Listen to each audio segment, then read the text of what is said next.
3 μύθοι για την εμεινόπαυση που πρέπει να ξεχάσεις σήμερα. Νομίζεις ότι η εμεινόπαυση είναι το τέλος της ζωής όπως την ξέρεις?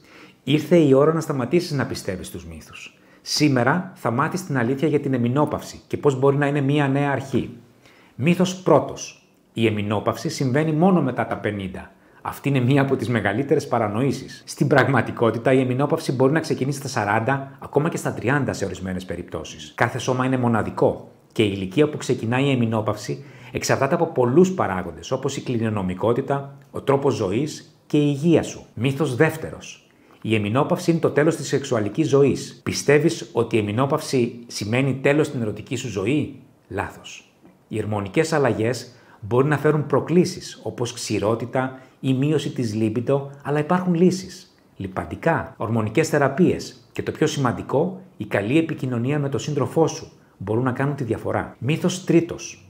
Η εμεινόπαυση φέρνει πάντα αύξηση βάρους. Έχεις ακούσει ότι στην εμεινόπαυση είναι αναπόφευκτο να πάρεις βάρος? Αυτό είναι ένας ακόμα μύθος. Ναι, οι ορμόνες αλλάζουν τον τρόπο που το σώμα σου αποθηκεύει λίπος, αλλά μπορεί να διατηρήσεις το βάρος σου ή ακόμα και να το βελτιώσεις με μερικές αλλαγές στον τρόπο ζωής.